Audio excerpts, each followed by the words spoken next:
We explored the ancient cities of Ephesus and Miletus, and now we reach the southern end of the Turkish Aegean coast. Our goal is Bodrum, a famous city resort with long history and beautiful scenery. We will spend the night in the western part of Bodrum called Gümbet, in a campsite beside the beach. It is a nice summer evening and the beach is full of lights. The atmosphere of vacation and parties is everywhere.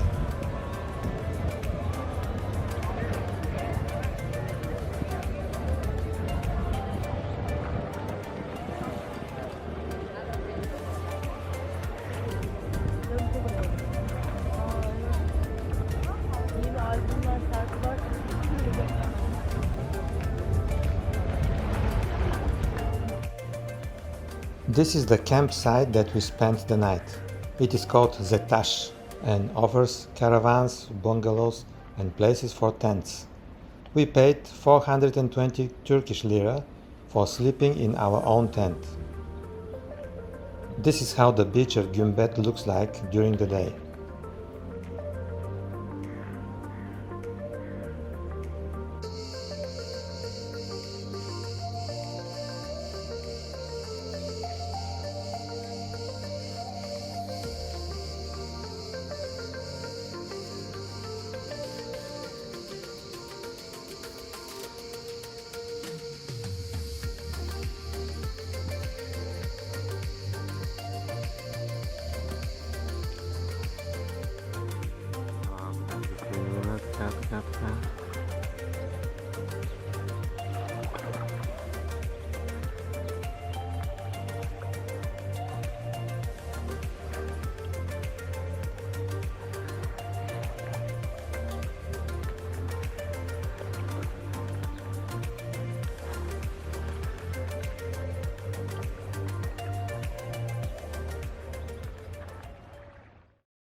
Now it is time to explore the city. One of the first things that everybody can notice is that the city is white. Almost every building is in white color. We are in the eastern part of Bodrum, and here is the old town. We walk on the narrow old streets and visit the first point of interest in the city. This is the ancient theater of Halikarnassus. There is no gate and entrance fee, so walking on the theater is free. It is a travel to the ancient time, to the times of Halikarnassus, an ancient Greek city that existed here, one of the main cities in this part of Turkey called Caria.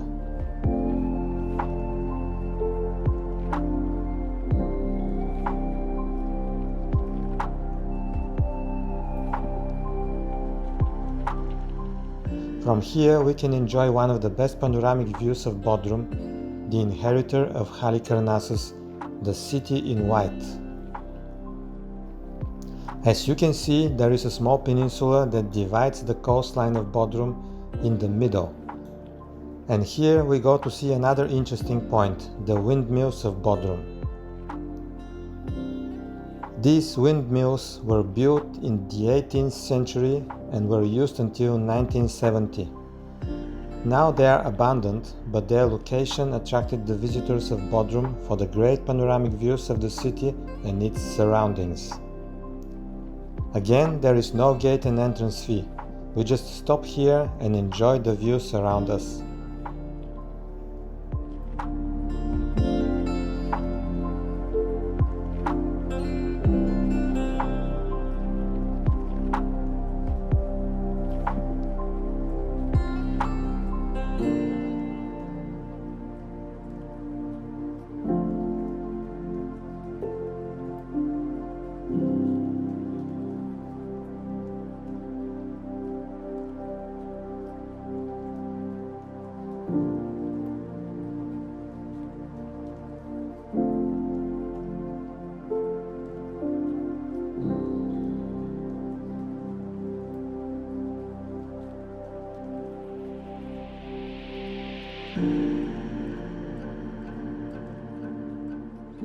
We back to the central part of Bodrum.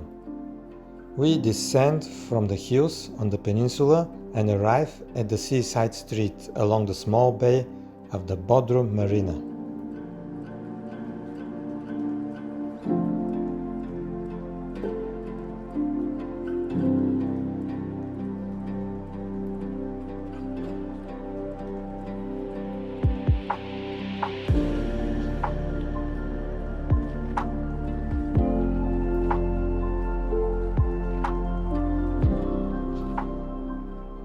Here, amidst the vessels of the marina, we see the ticket office for the ferry to Datça. The price is 650 Turkish lira for our car and 120 Turkish lira per person.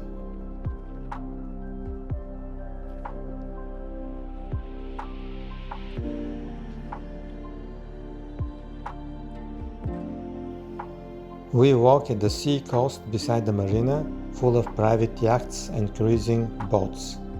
Our next goal is the fortress located at the end of the marina called BODRUM Castle, the main landmark of the city.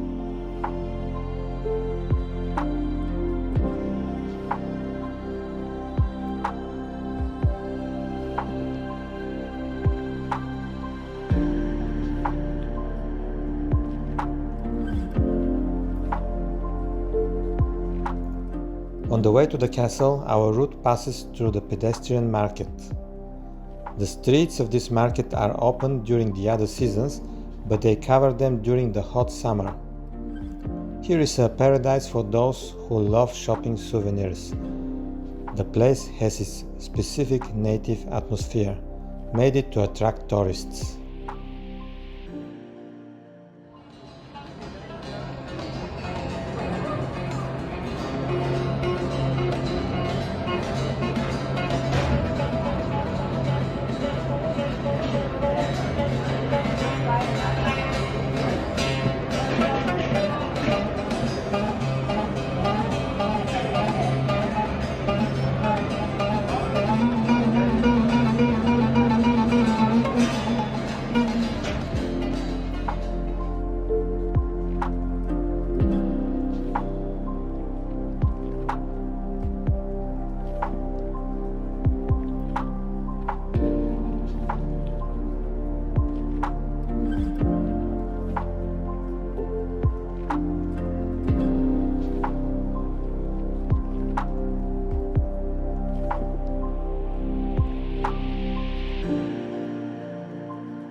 We arrive at the gate of BODRUM Castle. We pay the entrance fee, 150 Turkish lira, and enter inside. Now we start another travel back in time. BODRUM Castle, called also Castle of St. Peter, was built by the Crusader Knights in the 15th century. However, they didn't use it for long. The Ottoman Turks soon conquered Bodrum and the area, and the fort were used by them.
There was a chapel built by the Crusaders, but the Turks turned it into a mosque.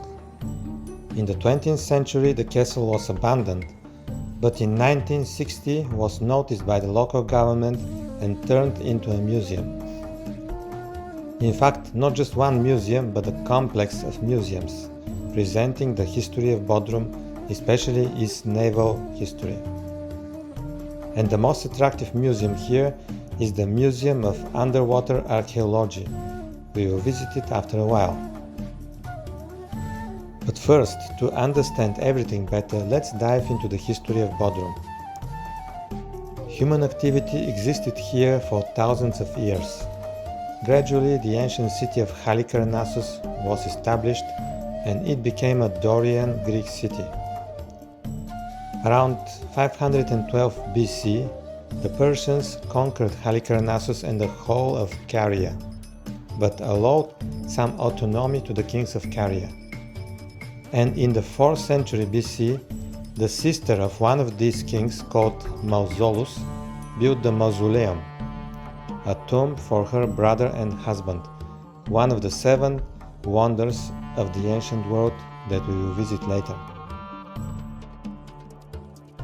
Halikarnassus was conquered by Alexander of Macedonia and flourished during the Hellenistic and Roman times, but later, due to pirate attacks and earthquakes, the city declined. About 1,000 years later, everything that remained from Halikarnassus was just 1 or 2 fishing villages among ruins. In the 15th century, the Crusaders from Rhodes came and built this castle. It started a new age for the city that will become what is now Bodrum.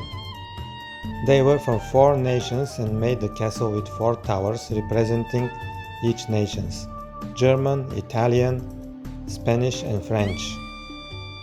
When the Ottoman Turks came here in 1522, they introduced the name Bodrum.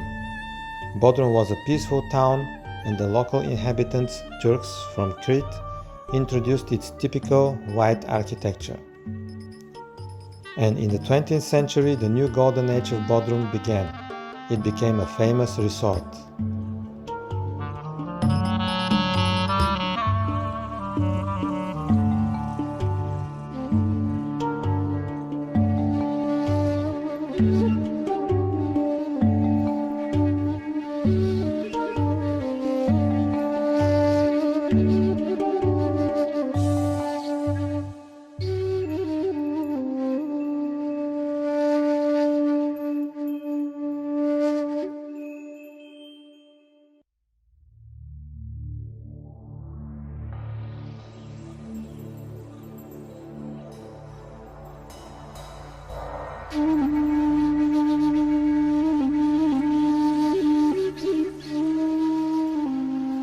This is the Museum of Underwater Archaeology.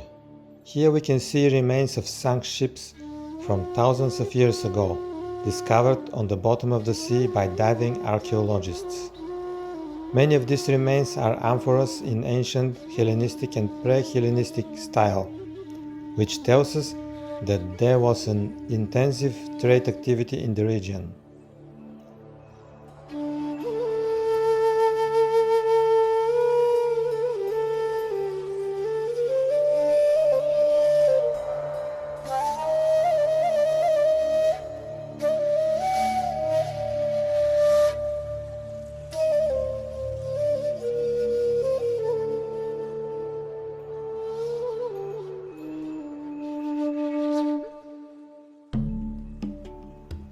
We're back to the center again, and now it's time for the last point of interest that we can't skip, one of the 7 wonders of the ancient world.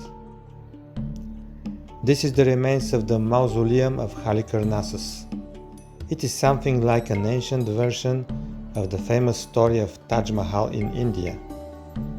It was a tomb built by the Queen Artemisia of Caria for her beloved brother and husband Mausolus. Today, only the foundation and scattered ruins have left from the tomb, but the word mausoleum introduced here remained until today.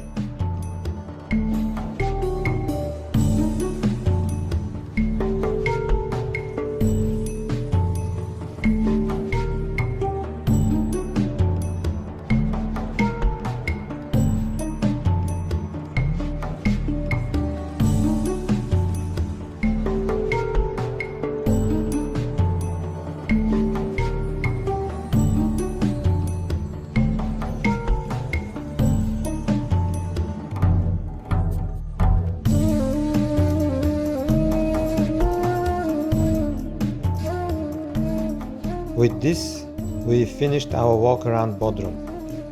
We couldn't cross the bay to Datça by ferry, so we decided to proceed to our next destination, Marmaris, on small seaside roads beside the bay.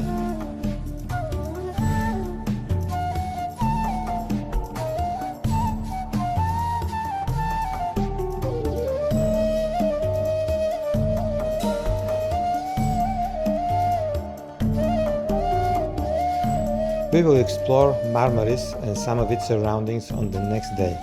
So stay with us in the next video from our trip in Western Turkey and subscribe to our channel Journey Beyond the Horizon for more video journeys.